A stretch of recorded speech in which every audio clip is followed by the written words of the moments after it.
The worst thing that could happen to Tua is what happened to him 2 years ago. Try to come back and then get another concussion. He gets one more concussion within a 4-week frame, and all of a sudden, his career is going to be in jeopardy.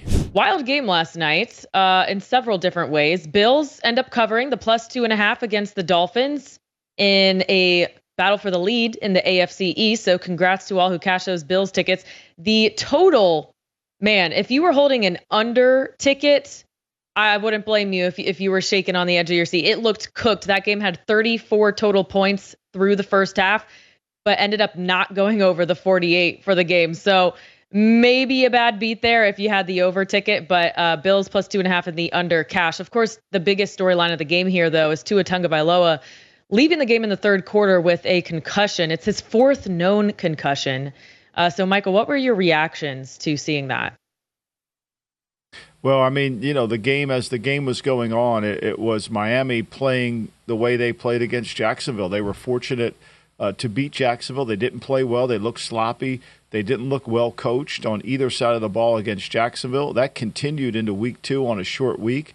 Tua made a lot of mistakes with the football, the interceptions, and then, of course, unfortunately, you feel so badly for the young man because when he takes off and runs, Harrison, he goes and he really initiated the contact with Hamlin. Hamlin took a blow to his chest, and Tua unfortunately got a concussion. So that was really tough. I mean, Miami, the Tua element is something we have to talk about from a human element, but from a football element, Miami does not look good. This is 2 weeks in a row. They easily could have been 0-2, Harrison.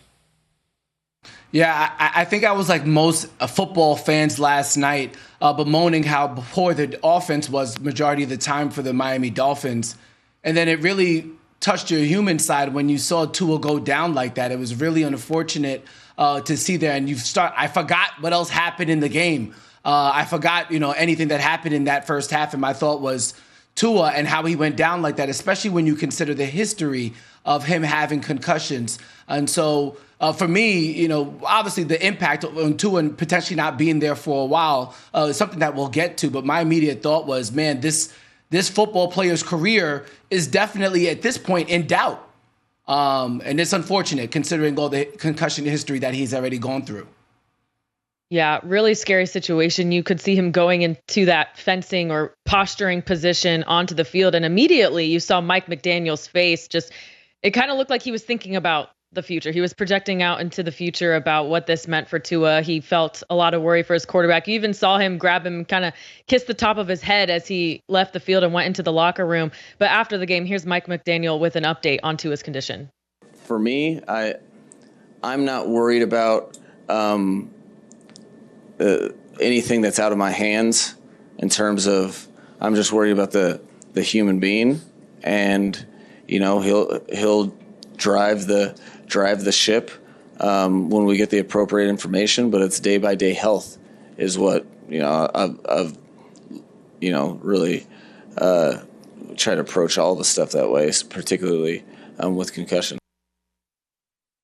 Yeah, the human element there with Mike McDaniels is so important. But here at VSiN as a betting network, you spin this forward, and the NFL has protocols. They have rules and regulations when it comes to concussion. And when you've had as many as Tua had going back 2 years, last year he played concussion-free. 2 years ago, that wasn't the case. I cannot see if we have any rules, if we have any protocols, that he would be able to play next week in Seattle when they go there. And I think that's one of the reasons you won't see that game up on the board. Tua just got a huge contract, fully guaranteed for skill. And here's the key word, Harrison, injury, because this concussion qualifies. Now, we don't know the language in the contract. If they put a waiver in on concussions to protect the team, doubtful that they did.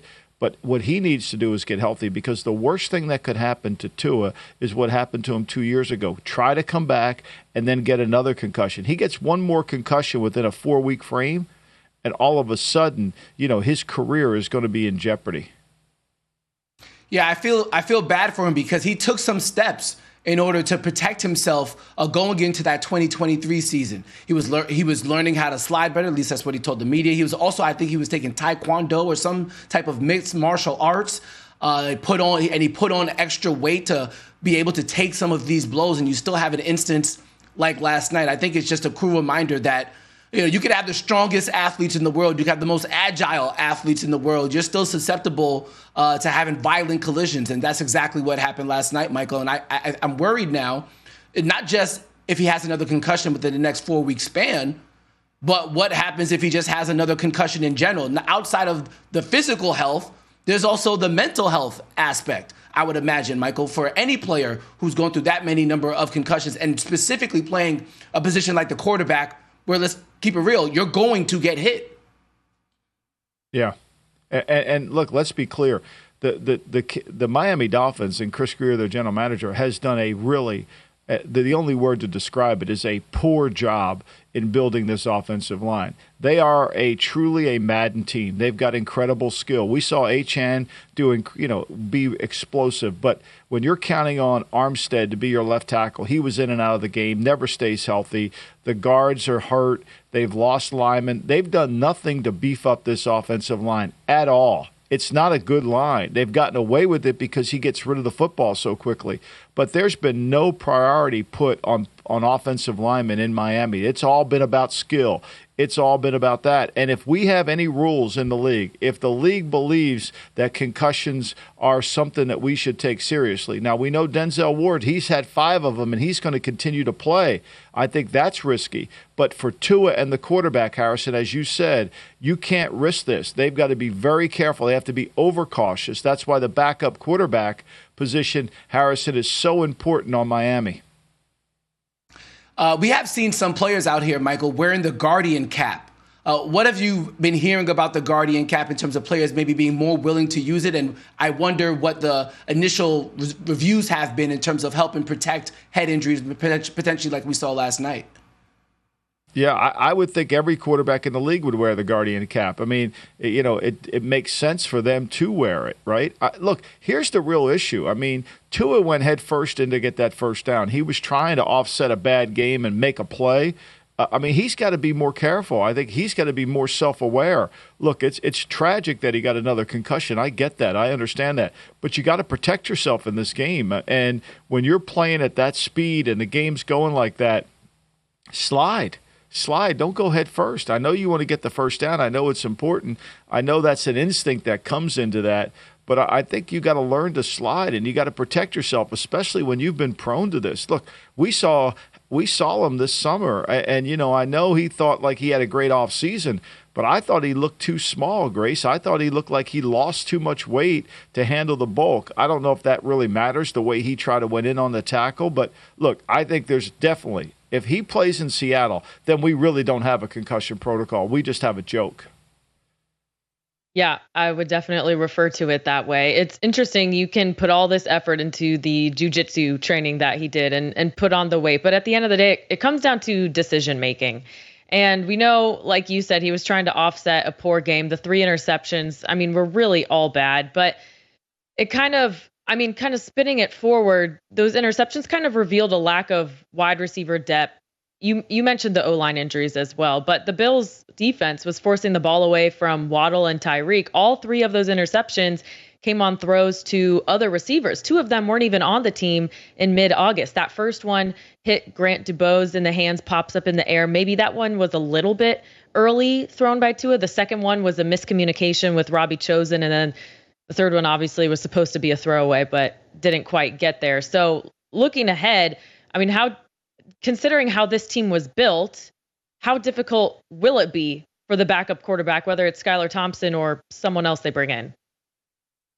It's going to be really hard, Grace. It's going to be really hard. Miami, again, now it's going to expose the offensive line. What Mike McDaniel has been able to do offensively, not defensively, what he's been able to do is hide the offensive line and hide Tua's inability to really be a pocket passer. Everything comes out in rhythm. Everything's an RPO game. And I think the league has caught up to it. This is 2 weeks in a row. This offense has not looked good. Now, look, Tyreek Hill takes 80 yards, and there's only one human on planet Earth that could have outrun that angle on the over route against Jacksonville. Seriously, just one human. It's Tyreek Hill.